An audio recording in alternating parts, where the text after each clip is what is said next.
مقدر بالغرامی YouTube channel کو subscribe کریں۔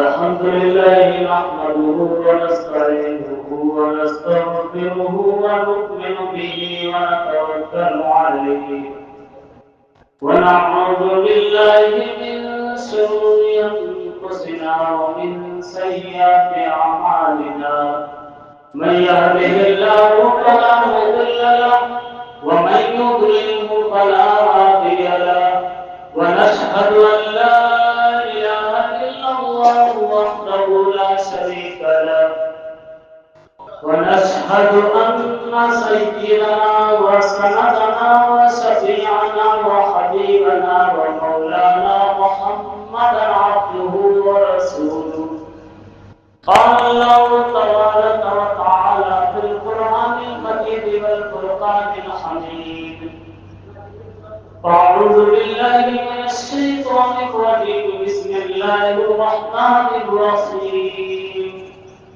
سبحان الذي أسرى بعبده ليلا من المسجد الحرام إلى المسجد الأقصى الذي باركنا حوله لنريه من آياتنا إنه هو السميع البصير صدق الله العظيم قال رسول الله صلى الله تعالى عليه وسلم الدين النصيحة أو كما قال عليه الصلاة والسلام۔ محترم بزرگوں اور دوستوں، اللہ رب العزت کا احسان اور اس کا کرم کہ اللہ رب العزت نے ہم سب کو جو ہے جمعے کی نماز کے لیے اپنے گھر میں آنے کی توفیق عطا فرمائی، اور اس سے بڑھ کر یہ کہ اللہ رب العزت نے دین کی نسبت پر کچھ کہنے اور سننے کا موقع عطا فرمایا۔ اللہ رب العزت سے دعا ہے کہ اللہ رب العزت صحیح بات کہنے کی توفیق عطا فرمائے اور صحیح سمجھنے کی توفیق عطا فرمائے، اور سننے اور سمجھنے سے زیادہ اللہ رب العزت عمل کی توفیق عطا فرمائے۔ میرے محترم بزرگوں اور دوستوں، جیسا کہ آپ حضرات بارہا سنتے رہے کہ امام الانبیاء جناب محمد رسول اللہ صلی اللہ علیہ وسلم کو دین کے خاطر، دین کے لیے، اعلاء کلمت اللہ کے لیے اور دعوت و تبلیغ کے لیے امام الانبیاء جناب محمد رسول اللہ صلی اللہ علیہ وسلم کو جتنا ستایا گیا کسی اور نبی کو نہیں ستایا گیا۔ اللہ کے نبی صلی اللہ تعالی علیہ وسلم جب طائف کے اندر دین کی دعوت دی، لوگوں نے پتھر مارے، گالیاں بکی، اللہ کے نبی جناب محمد رسول اللہ صلی اللہ علیہ وسلم کے چوٹیں آئی، خون بہا، اللہ کے نبی صلی اللہ علیہ وسلم طائف سے بڑے مایوس ہو کر واپس آئے۔ جب اللہ نے اپنے پیغمبر امام الانبیاء جناب محمد رسول اللہ صلی اللہ علیہ وسلم کو مایوس دیکھا تو اللہ کی معراج میں اپنے نبی کو بلانے کا فیصلہ فرمایا۔ میرے محترم بزرگوں اور دوستوں، جیسا آپ ذرا جانتے ہیں کہ 26 رجب المرجبات ہے، کل 27 رجب المرجب، یعنی آج کی جو رات ہے جس کو عام طریقے سے ہم لوگ کہتے ہیں شب معراج کی رات، اسی 27 شب کو امام الانبیاء جناب محمد رسول اللہ صلی اللہ علیہ وسلم معراج میں گئے۔ اللہ نے جب اپنے نبی حضرت محمد رسول اللہ صلی اللہ علیہ وسلم کو معراج میں بلایا تو حضرت جبرائیل کو بلایا کہ جبرائیل جاؤ میرے محبوب کو لے کر آؤ. تو اللہ کا حکم فوراً جبرائیل علیہ السلام دوڑے، کیونکہ اللہ کا حکم تھا. تو اللہ نے کہا رک جاؤ، ابھی رک جاؤ. کہا میرے محبوب کے پاس اکیلے جائیں گے، کہا اور فرشتوں کو ساتھ میں لے لو. 70,000 فرشتوں کو لے کر اللہ کے حکم سے حضرت سیدنا جبرائیل علیہ السلام اللہ کے نبی جناب محمد رسول اللہ صلی اللہ علیہ وسلم کے پاس تشریف لائے. رات کا وقت ہے، اللہ کے نبی جناب محمد رسول اللہ صلی اللہ علیہ وسلم آرام فرما ہیں. جبرائیل علیہ السلام 70,000 فرشتوں کے ساتھ امام الانبیاء جناب محمد رسول اللہ صلی اللہ علیہ وسلم کے پاس حاضر ہیں. ہاتھ بڑھایا اللہ کے نبی صلی اللہ علیہ وسلم کو جگانے کے لیے. پھر خیال آیا کہ کیسے جگاؤں، اگر میں جو ہے اللہ کے نبی صلی اللہ علیہ وسلم کو جگاتا ہوں تو نیند خراب ہوگی، یہ تکلیف ہوگی آپ صلی اللہ علیہ وسلم کو. پھر کہا ہے باری الہ کیا کروں، امام الانبیاء جناب محمد رسول اللہ صلی اللہ علیہ وسلم کو کیسے جگاؤں. حکم آیا کہ اللہ کے نبی جناب محمد رسول اللہ صلی اللہ علیہ وسلم کے تلووں کو بوسہ دو. پیر کے نیچے حصے کو تلوا کہتے ہیں. حضرت جبرائیل علیہ السلام نے بوسہ دیا. اللہ کے نبی جناب محمد رسول اللہ صلی اللہ علیہ وسلم کی آنکھ کھل گئی. کہا جبرائیل یہ کیا ہے، آپ تلوے چوم رہے. کہا اللہ کا یہی حکم ہے. کہا اللہ نے آپ کو معراج پہ بلایا ہے. یہ بات امام الانبیاء جناب محمد رسول اللہ صلی اللہ علیہ وسلم نے سنی، فوراً تیار ہوئے، کہا چلو. جبرائیل علیہ السلام نے کہا اللہ کے نبی صلی اللہ علیہ وسلم رک جاؤ، ابھی نہیں. کہا پھر کب جانا ہوگا. کہا جب تک یہ 70,000 فرشتوں کی جماعت ہمارے ساتھ ہے، ہر فرشتہ جب تک آپ کے تلوے کو آپ کے پیر کو بوسہ نہ دے دے اس وقت تک آپ نہیں جائیں گے. یہاں تک کہ 70,000 فرشتوں نے امام الانبیاء جناب محمد رسول اللہ صلی اللہ علیہ وسلم کے تلووں کو بوسہ دیا، پیر کو چوما. پھر حضرت جبرائیل علیہ السلام براق لے کر حاضر ہو گئے. ایک گھوڑے کی شکل کی سواری تھی. کہا یا رسول اللہ صلی اللہ علیہ وسلم تشریف لے چلیے. اللہ کے نبی صلی اللہ علیہ وسلم سوار ہو گئے. میرے محترم بزرگوں اور دوستوں، اس سواری کی رفتار اتنی تھی کہ جہاں تک آخری نظر پڑتی تھی وہاں پر پہلا قدم ہوتا تھا اس سواری کا. اللہ کے نبی صلی اللہ علیہ وسلم یہ دنیا کا بھی سفر چل رہا ہے معراج میں جانے کے لیے. مکہ سے مدینہ ام ہانی کے گھر سے چلے.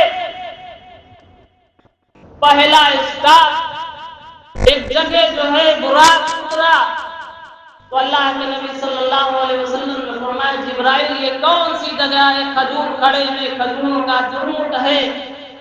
کہا یا رسول اللہ صلی اللہ علیہ وسلم یہ مدینہ المنورہ ہے. کہا یہاں 2 رکعت نماز پڑھیے. اللہ کے نبی صلی اللہ علیہ وسلم نے 2 رکعت نماز پڑھی. پھر وہاں سے سواری روانہ ہوئی. پھر جو ہے اس علاقے میں پہنچے جہاں حضرت شعیب علیہ السلام نبی بنا کر بھیجے گئے تھے. اس علاقے میں اسٹاپ ہوا. پھر جبرائیل علیہ السلام سے پوچھا ہے جبرائیل کیا کروں؟ کہا 2 رکعت نماز پڑھو۔ پھر 2 رکعت نماز پڑھی، پھر سواری روانہ ہوئی، تیسرا اسٹاپ ہوا، کہا یہ کون سی جگہ ہے؟ وہ جگہ تو ایک میچکیل میدان ہے۔ حضرت جبرائیل نے فرمایا یہ بیت اللحم ہے، جہاں حضرت عیسیٰ علیہ السلام کی پیدائش ہوئی ہے، وہ جگہ ہے، یہاں 2 رکعت پڑھیے۔ پھر اللہ کے نبی صلی اللہ علیہ وسلم نے وہاں 2 رکعت پڑھی، پھر سواری روانہ ہوئی، پھر جو ہے حضرت جبرائیل علیہ السلام نے براق کو روکا، یہاں پوچھا یہ کون سی جگہ؟ کہا یہ فلسطین کا علاقہ ہے۔ اللہ کے نبی صلی اللہ علیہ وسلم نے فرمایا کہ یہاں بھی 2 رکعت پڑھوں؟ کہا ابھی نہیں۔ کہا فلسطین بیت المقدس کے اندر چلیے۔ بیت المقدس کے اندر امام الانبیاء جناب محمد رسول اللہ صلی اللہ علیہ وسلم، 70,000 فرشتے اور حضرت جبرائیل علیہ السلام سب پہنچے تو وہاں دیکھا سارے پیغمبر استقبال کے لیے کھڑے ہوئے ہیں، صفیں بن چکی ہیں۔ حضرت آدم علیہ السلام سے لے کر امام الانبیاء جناب محمد رسول اللہ صلی اللہ علیہ وسلم تک سارے پیغمبر موجود ہیں۔ اللہ کے نبی صلی اللہ علیہ وسلم کھڑے ہیں، حضرت آدم ہے، موسیٰ ہے، نوح ہے، ادریس ہے، ابراہیم ہے، اسماعیل ہے، اسحاق ہے، تمام پیغمبر موجود ہیں۔ حضرت جبرائیل علیہ السلام آگے بڑھتے ہیں اور امام الانبیاء جناب محمد رسول اللہ صلی اللہ علیہ وسلم کا ہاتھ پکڑتے ہیں اور کہتے ہیں یا نبی اللہ، یا رسول اللہ صلی اللہ علیہ وسلم، آپ 2 رکعت نماز پڑھائیے۔ میرے محترم بزرگوں اور دوستو، 2 رکعت نماز امام الانبیاء جناب محمد رسول اللہ صلی اللہ علیہ وسلم کی امامت میں سارے انبیاء علیہ السلام نے پڑھی۔ میرے محترم بزرگوں اور دوستو، یہ دنیا کا سفر ہو گیا کہ دنیا میں معراج کے کہاں تک پہنچے؟ بیت المقدس تک پہنچے، اور بیت المقدس کے بعد پھر آسمانوں کی سیر ہے۔ اللہ رب العزت ہم سب کو جو ہے سمجھنے کی توفیق عطا فرمائے۔ اگلی بات انشاءاللہ آئندہ جمعہ میں بیان کر دیں گے، آسمانوں کی سیر۔ اللہ کے نبی صلی اللہ علیہ وسلم کو بلا کر کون سا تحفہ دیا؟ نماز کا تحفہ دیا، اور عبادتیں دنیا میں دی، روزہ دنیا کے اندر دیا، اور چیزیں دنیا کے اندر اور عبادتیں دی، لیکن اللہ کو جب نماز جیسی مقدس عبادت دینا ہوئی تو اللہ نے اپنے پیغمبر حضرت محمد رسول اللہ صلی اللہ علیہ وسلم کو اپنے پاس بلایا، اور بلا کر جو ہے وہ تو ایک لمبی تفصیل ہے کہ کتنی رکعت ہوئی، 5 نمازیں اللہ نے امام الانبیاء جناب محمد رسول اللہ صلی اللہ علیہ وسلم کو دی اور کہا یہ دعا اپنی امت کے حوالے کر دو۔ میرے محترم بزرگوں اور دوستو، ظاہر سی بات ہے کیسا مقام ہے نماز کا، ایمان کے بعد جو سب سے اہم مقام اور رتبہ ہے وہ نماز کا ہے۔ میرے محترم بزرگوں اور دوستو، آج 5 نمازیں ہم سے نہیں ادا ہو رہی، ہماری مسجدیں ویران ہیں، مسجدیں رو رہی ہیں، نمازی نہیں۔ امام صاحب انتظار کر رہے ہیں، یہ حالات ہے مسجدوں کے اندر، امام صاحب موجود ہیں، مقتدی کوئی نہیں۔ آج اللہ کے گھر ہم ویران کر رہے ہیں تو اللہ کے عذابات بھی ہمارے اوپر آ رہے ہیں۔ حالات ہمارے اوپر کیسے ہیں؟ پوری دنیا کے اندر مسلمان ٹارگٹ کیا جا رہا ہے، مسلمان ستایا جا رہا ہے، چیخ و پکار ہے، لیکن ہمارے اوپر ظلم نہیں دیکھ رہا کہ اللہ کے حکم کو ہم دھڑلے سے جو ہے توڑ رہے ہیں۔ میرے محترم بزرگوں اور دوستوں، شاعر کہتا ہے کہ سارا جہاں تیرے لیے، سارا جہاں تیرے لیے اور تو خدا کے واسطے، اللہ نے ساری دنیا تمہارے لیے بنائی ہے، اور تمہیں جو اللہ نے اپنی عبادت، اپنی پوجا، اپنی بندگی کے لیے پیدا کیا ہے۔ وما خلقت الجن والانس الا لیعبدون، کہ اللہ نے جناتوں اور انسانوں کو اپنی پوجا کے لیے، اپنی بندگی کے لیے، اپنی عبادت کے لیے پیدا کیا ہے۔ آج ہم نے اس اہم ترین عبادت کو چھوڑ دیا ہے ذرا سے کاروبار کے لیے، ذرا سے پیسے کے لیے۔ میرے محترم بزرگوں اور دوستوں، اللہ نے جو مقدر میں لکھا ہے وہ مل کر رہے گا، کیسے بھی حالات آ جائے، نماز کے وقت اللہ کے گھر آ جانا ہے۔ اللہ رب العزت ہم سب کو عمل کرنے کی توفیق عطا فرمائے۔ انشاءاللہ آئندہ جمعہ کے اندر جو ہے معراج کا دوسرا حصہ انشاءاللہ جو ہے سناؤں گا۔